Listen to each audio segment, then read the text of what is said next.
문재인 대통령 초반 며칠간은 어떻게 평가하십니까? 저는 굉장히 잘하시는 것 같아요. 솔직한 말씀으로. 네. 무서워요. 무서워요? 네. 왜요? 너무 잘해서. 저거 다시 가져와야 되는데. 그래서 지금 저희가, 이게 뭔가, 이러고 있어요. 이렇게 잘하면 안 되는데. 네. 아니, 뭐, 잘하는 건 대한민국에서 좋은 일이니까, 네. 뭐, 이게 나쁜 일이다 이렇게 말을 할 수는 없고, 네. 상당히 지금 당황들 하고 있어요. 긴장하고 있어요. 예. 네. 잘하네. 거기다 제가 놀랬던 건 뭐냐면, 아니 뭐, 젊은 참모들 청와대 비서실을 젊은 사람들로 포진을 시키고, 오히려 총리나 이런 경우는 경륜과, 경험이 많은 사람들, 연로하신 이런 분들로 하고, 이것도 굉장히 저는 좋게 보였어요. 비서실장보다 민정수석이 아니라 정무수석이 나이 더 많고. 예. 그런 건 좋아 보였고, 그 다음에 이제 그런 젊은 참모들하고 커피를 테이크아웃 잔에 들고 청와대 경내를 산책하는 이런 거는 참 우리 박근혜 대통령한테 그렇게 바랬지만 뭐 도저히 볼 수 없는 장면들이었잖아요. 그런 부분이 이제 어떻게 보면 국민들이 그동안 소통에 목말라 있다가 이 굉장히 가뭄의 단비 같은 그런 좋은 면이 있어서, 그리고 저 정도는 뭐 문재인 후보도 할 줄 알았다. 나름 그렇게 생각했어요. 저 정도 하지 않겠냐. 근데 제가 놀랬던 거는 사실 그 북한의 미사일 실험 있고, 바로 NSC 소집하고, 그 다음에 임종석 실장한테 대충 얘기를 들었는데도 김관진 실장이 직접 와서 더 자세하게 보고해라. 하고 굉장히 강경한 대북 메시지를 내보내는 거 보고 놀랐어요.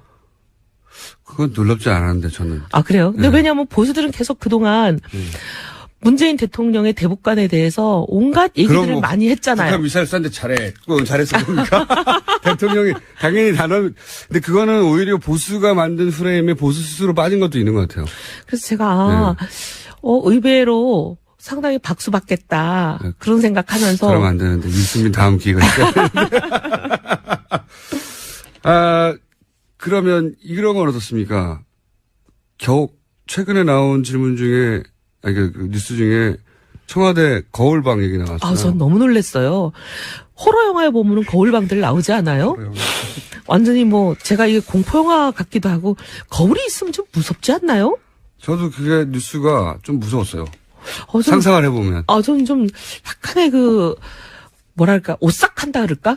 그렇죠. 좀 오싹했어요. 아니, 그리고 왜 그러셨는지가 너무 궁금해요. 저도 궁금한데 물을 수가 없잖아요. 네. 그래서 제가 여쭤본 겁니다. 저도 몰라요. 가까이 계셨으니까. 아니, 뭐 그분 방에 가본 적이 없으니까. 거울을 자주 들여다보셨나요? 평상시에도? 거울 보시는 거는 제가 뭐 저야 뭐 이제 공식 석상에 나왔을 때만 보지. 거울 다 본 다음에 나오셨나요? 네, 공식 석상에서야 거울 보지 않죠. 공식 석상에 계시는 것만 봤기 때문에. 이번 대선을 거치면서 정치적 영향력이나 또는 뭐 말씀하신 대로 지분이나 가장 많이 추락한 정치인 중에 한 사람이 김무성 전 대표예요. 제가 보기에는. 많은 분들이 그렇게. 바른정당 안에서도 그렇게 하고. 네, 많은 분들이 그렇게 말씀을 하시더라고요. 언론 기사나 그런 것도 그렇고. 자신의 계보는 또 다른 당에 가버렸고, 그 다른 당으로 간 것이 뭐 미래를 위한 투자가 되거나 발판이 되기도 힘들게 대중적으로도 공격받고 있고, 본인은 이 당에 남아있는데 이 당에는 또 대주주였었지만 지금은 대주주라고 할 수 없잖아요. 혼자 남았으니까. 실질적으로는 그런 편이죠. 네. 그래서 굉장히 외소해졌다. 영향력과 지위가. 그렇게 판단이 되는데 맞죠? 이게 일반적인 평가예요. 그래서 일본에 가셨구나. 그리고 방금 말씀하신 그 당대당 통합 얘기 이종구 의원이 주장하고 또 국민의당 내에서도 화답하는 사람 의원들 일부 있습니다. 그 의원들끼리는 이런 얘기가 오갔다는 겁니까? 예전부터? 국민의당 일부 혹은 바른당 일부 내에서? 이종구 의원님 성격상 다른 당에 계신 분들하고 긴밀한 협의를 하고 그러실 것 같지는 않은데 그냥 본인 생각 아니신가 싶어요. 그 협의 없이 그냥 그런 말을 지금 할까요? 타임에서? 이제 뭐 보면은 원내대표 주승용 전 원내대표죠. 이제는 새 원내대표가 뽑혔으니까 주승용 원내대표가 이제 그렇게 얘기를 했잖아요. 없다고. 예. 네. 그랬는데 이제 그 부분에 대해서 이종구 의원님이 아주 그냥 한 달 전부터 계속 하고 계시던 얘기죠. 심지어 그렇죠. 뭐 국민의당, 바른정당, 거기다 심지어 자유한국당에 있는 비박들까지 합해서 한 100인 지지선언을 해야 된다. 네. 그때는 안철수 후보에 대해서. 안철수 후보 지지선언을 해야 된다는데 그때는 대선 전이잖아요. 대선 네. 기간이잖아요. 다른 당 대선 후보를 지지선언을 여러 당이 모여서 한다는 게 이게 참 상식적으로 이해가 안 되는 그런 말씀을 막 하시고 그랬죠. 네.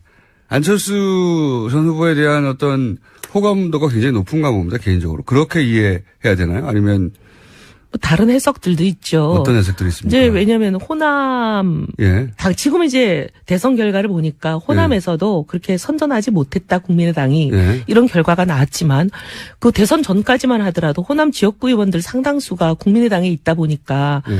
국민의당이 호남 기반이 단단하다 이런 인식을 갖고 있었잖아요. 네네. 근데 이제 이종구 의원님 호남 출신이시고 여러 가지 이제 뭐 사람들 이게 이제 여의도 참새들 얘기예요. 참새들. 강남을 떠나서 예. 호남으로 지역구를 옮기시려고 그러나 이런 얘기까지들 한 사람들이 있었어요. 아, 그런 해석도. 예. 그게 뭐, 해석 중에 하나지 꼭 그랬다는 얘기는 아니지만. 예. 예. 잘 이해가 안 가니까 그런 해석도 하는 거겠죠. 예, 다들 왜 그러실까 하면서 네. 이제 나오는 해석들이 그런 게 대선 있었어요. 기간 중에 다른 세 당이 모여가지고 자기 다른 당 후보가 아닌 남의 당 후보를 지지한다. 지지하는 선언은 있을 수가 없죠. 안 일어나죠, 절대. 아니 그런 제안도 그런 아이디어도 들어본 적이 없는 것 같은데요. 그렇군요. 약간 자기 그 본인만의 아젠다가 있나 본데, 그 저희가 이정구 의원과 직접 인터뷰해가지고 왜 그러셨는지 한번 물어보기로 하고. 그런데 어쨌든 바른정당도 이제 다른 당들도 마찬가지지만 백서도 만들고 부족했던 점들도 보완하고 해야 하는 그런 작업이 필요하잖아요. 네. 그리고 바른정당의 마지막 선전은 사실은 하늘이 도왔지. 우리 스스로 잘한 것이라기보다는 하늘이 도왔어요. 네. 정말로 12척의 배가 떠나가봄으로 해서 그것도 우연히 그러니까 의도하지 않은 것이고 저쪽에서 의도했겠죠. 거꾸로 반대로. 피해를 주려고 했는데 그게 덕이 된 거잖아요. 그리고 이제 그 딸 문제 같은 경우도 누구 기획한 게 아니잖아요. 기획한 게 아닌데 일종의 사고를 당한 건데 그게 그 전화위복이 사고가 됐고, 예. 뭐 꼭 나쁘게 작용하지는 그렇죠. 않은 것 같아요. 그게 이제 그 약한 후보에 대한 그 동정심과 이렇게 연결되면서 부당함에 대한 그러면서 실제 정의당에서도 그런 분석을 많이 하던데 20대 유권자 중에 남성 유권자 중에 경제 정책은 뭐 진보적이지만 보수적인 성향을 가진 남성 어느 연령대나 보수층은 있으니까요. 그 층이 애초에 정의당을 지지하다가 바른정당으로 많이 옮겨간 걸로 자기들은 아, 이해하고 우리가 있다. 또 정의당과 상당히 불편한 관계에 가야 되는 건 아니겠죠? 그러니까 저는 궁금한 게 그런 그러니까 자기 지지층을 여기 나오실 때부터 예전부터 얘기했지만 자기 지지층 분석이 잘 안 되고 있어서 자꾸 대구에 갔는데 유승민 후보 대구 가지 말고 서울에 오고 빨리 방송에 나오라고 여러 차례 얘기했잖아요. 그 유승민 후보한테 유승민 후보는 여기 지지층 수도권의 젊은 층한테 어필해야 된다고 계속 말씀드렸는데 결국 막판에 가서야 좀 했죠. 예. 막판에 가서 유승민 후보도 좀 깨달았나요? 아니 제가 굉장히 강하게 밀어붙였어요. 제가 이제 일정 담당이었잖아요. 네. 일정 일정을 안 하셨다면서 그 전에는. 계속 안 하는데 나중에는 아예 제가 그냥 세게 이렇게 해야 된다. 네. 처음에는 그냥 건의 정도 하다가 나중에는 그냥 세게 얘기했어요. 대학가에 우리 지지층들이 바글바글 하는데 대학가 순례를 하자. 예. 그랬더니 나중에 이제 마지못해 그러기도 하고 워낙 후보가 이제 막판에는 바빠지니까 일일이 저랑 싸울 시간이 없었던 것 같아요. 자기가 어디로 가는지 뭘 끌려갔어요. 예, 그냥 나중에 후보가 너무 바빠갖고는 뭐 경향이 하나도 없잖아요. 자기가 어디인지도 모르고 막 그냥- 여기가 대구 동성로인 줄 알고 대학로 간 거 아니에요? 뭐 일정표 짜가지고 그냥 언론에 막 공개하고 하니까 이제 일정의 후보도 조금 약간의 반자의 네, 처음에는 갸우뚱했는데 네. 강남역에 처음 가고 나서 후보도 깨닫지 않았나요? 후보도 아마 그때 봤을 거예요. 왜냐면- 처음으로? 예, 처음인지는 모르겠는데 네. 대구 동성로가 오히려 처음이었을 것 같아요. 네. 대구 동성로를 여러 번 갔는데 선거 중에 처음 간 날 왜냐하면 이거 우리 좀 창피한 얘기지만 기성정당들, 소위 이제 양쪽에 있는 민주당 또 그리고 자유한국당 이런 데는 뭐 4, 50년 전통도 있지만 그리고 한 번 당원 가입하면 대부분 사람들이 길을 쓰고 탈당을 확인하고 탈당계를 내고 그러지 않거든요. 잘 안 하죠. 그래서 그냥 내놓은 입당 원서가 그냥 수십 년째 오는 사람들이 많아요. 네네. 그래서 당원 DB가 보면 사망자도 수두룩해요. 그럴 수 있죠. 이제 그게 이제 누적 당원 수가 뭐 200만. 이민 간 사람도 많습니다. 이민 간 사람도 많고 심지어 그 사이에 당적을 또 다른 데로 옮겼는데 여기 탈당 정리가 안 되고 딴 데 가 있고 막 이런 이중 당덕들도 많고 그래요. 네. 그러다 보니까 그 200만 당원이라고 하는 게 사실 뭐 실제 활동하는 당원은 뭐 10분의 1을 뭐 이런 맞습니다. 거거든요. 네.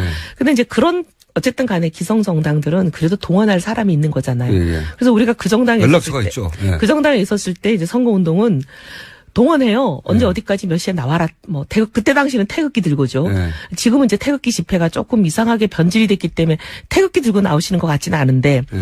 모여라 하면은 이제 막 사람을 긁어 모아요. 그렇죠. 예. 그래서 막 동원도 하고 막 조직이 차도 무서운 거죠, 태워가고 막 그게. 예. 이렇게 해서 하니까 어쨌든 유세장에 적어도 한 300~400명은 늘 서 있어요. 늘. 근데 여기 서 있는 사람이 저기 서 있기도 하지만 예. 전국에 똑같이 있는 사람들이 대부분 서 있지만 근데 그런 우리 동원 능력이 저희 당이 뭐 탄생한 지 100일도 안 된 상태에서 선거 시작했잖아요. 네. 없죠. 그러니까 그냥 사실 유세를 할 때 사람들이 그냥 지나가시고 후보는 마이크 들고 유세를 하고 굉장히 좀 황당한 예. 그리고 나름대로 황량하죠. 유세 차 앞이 황량합니다. 네, 그런 유세를 하다가 예.